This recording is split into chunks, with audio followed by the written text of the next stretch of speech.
situations familiales qui peuvent être très complexes. Il y a des réalités qui peuvent rendre la vie très difficile pendant de nombreuses années. Mais lorsque la quête infructueuse du bonheur selon la personne concernée laisse la place au désespoir et au lâcher-prise entre les mains de Dieu, là, seulement là, commence la vie, la vraie vie de bénédiction selon Dieu. Je vais vous raconter l'histoire de Léa, première épouse de Jacob. Vous connaissez certainement l'histoire de Jacob, petit-fils d'Abraham, qui supplanta son frère aîné, Ésaü, à 2 reprises. La première fois, en lui prenant son droit d'aînesse pour un plat de lentilles, et la seconde fois, en usurpant de sa bénédiction, se faisant passer pour lui auprès de Jacob. La situation familiale devient compliquée. Rebecca, la mère de Jacob, décide donc de le faire fuir pour aller vivre chez l'oncle Laban. Jacob arrive donc pour avoir la vie sauve chez Laban et tombe amoureux de sa fille cadette. Il décide de travailler pendant 7 ans afin de pouvoir épouser sa dulcinée. Mais que va-t-il se passer le jour du mariage? Le lendemain de la nuit de noces, Jacob se rend compte qu'il a été floué. En fait, il n'aura pas passé la nuit de noces avec la femme pour qui il a travaillé pendant 7 ans. Il l'aura passé avec Léa, qui n'est autre que la fille aînée de Laban. Une femme qui, n'ayant rien demandé à l'origine, va se retrouver dans une situation très compliquée. Très compliquée. Ainsi entre en scène, et dans la vie conjugale, Léa, sur un fond de rivalité entre sœurs, sur un fond de maintien à tout prix de l'honneur de la famille, puisque selon la coutume, on ne pouvait pas donner en mariage la cadette avant l'aînée. Et pour couronner le tout, Léa n'était pas aimée de son époux. Léa va donc œuvrer de toutes ses forces, et ce pendant des années, pour attirer l'attention affective de Jacob. Rachel, sa sœur, on le sait, était très belle de figure et aimée de Jacob. Léa, elle, n'avait rien pour attirer les regards.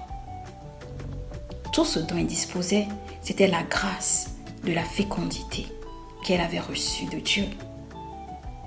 Elle va donc l'utiliser. Nous sommes dans Genèse 29 et à partir du verset 31, on peut lire « L'Éternel vit que Léa n'était pas aimée. Elle lui permit d'avoir des enfants, tandis que Rachel était stérile. Léa tombant enceinte et mit au monde un fils qu'elle appela Ruben, son premier enfant du nom de Ruben, car elle dit « L'Éternel a vu mon humiliation et désormais mon mari m'aimera. » Entre nous, depuis quand on arrive à susciter l'amour d'un homme parce qu'on a fait un enfant? Elle ne va pas s'arrêter là. Verset 33, elle tombe encore enceinte et mit au monde un fils. Et elle dit, l'Éternel a entendu que je n'étais pas aimée et il m'a aussi accordé celui-ci. Et elle lui donna le nom de Siméon. La parole ne mentionne pas qu'à ce moment-là, Jacob, d'une manière ou d'une autre, s'est soudainement mis à aimer Léa. Mais Léa ne s'est pas découragée. Verset 34.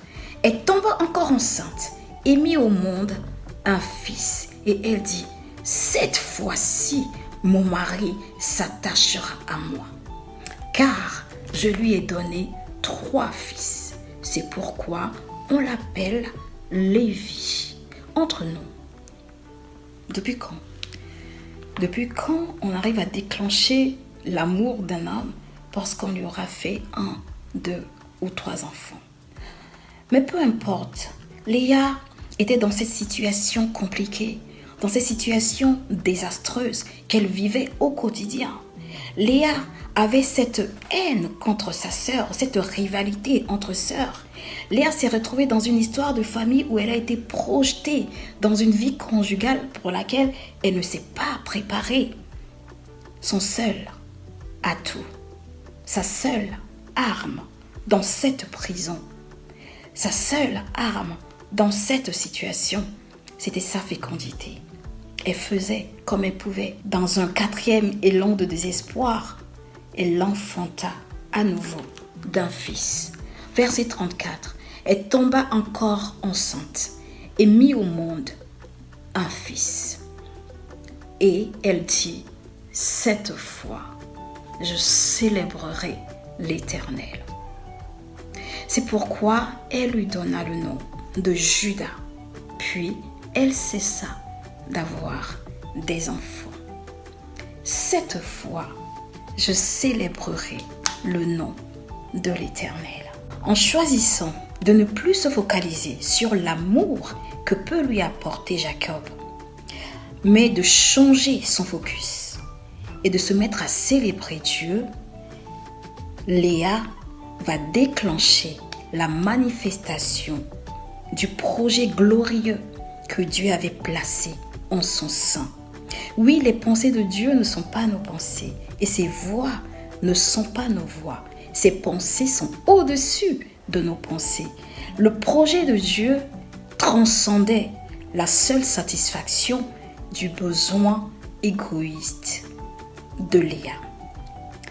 Il transcendait le respect de l'honneur de son père Laban. Le projet de Dieu était beaucoup plus important, englobait toute l'humanité, puisque de Léa, au final, vont sortir des rois, des sacrificateurs. De Lévi, fils de Léa, sortira Moïse, le libérateur des Israélites. Sortira Aaron, le premier prêtre. De Juda sortira le roi David, l'homme selon le cœur de Dieu et ancêtre de Jésus. Léa a eu en tout 7 enfants. Et une fois qu'elle aura eu ces 7 enfants, signe de la perfection, l'Éternel va se souvenir enfin de Rachel.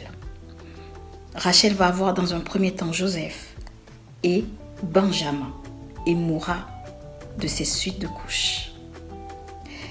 Lorsque Léa va décéder, c'est elle, l'épouse mal aimée, l'épouse contestée, l'épouse rejetée, qui sera enterrée aux côtés de son mari dans la caverne de Macpéla, là où ont été enterrés Abraham, Isaac et leurs épouses respectives. L'histoire de Léa nous apprend que des fois, les bénédictions de Dieu peuvent ne rien avoir avec les battements de nos cœurs. Je prie pour toute Léa qui se trouve aujourd'hui dans une situation familiale compliquée. Quel que soit le nombre d'années que tu as passé à chercher quelque chose qui te tient à cœur, décide aujourd'hui de te focaliser désormais sur l'Éternel. Décide de te mettre à célébrer Dieu au milieu même de cette souffrance. C'est ainsi que tu pourras déclencher une bénédiction, déclencher une moisson abondante qui transcende ton seul niveau et qui bénira des générations entières. Bon courage à toi, Léa. À lundi prochain.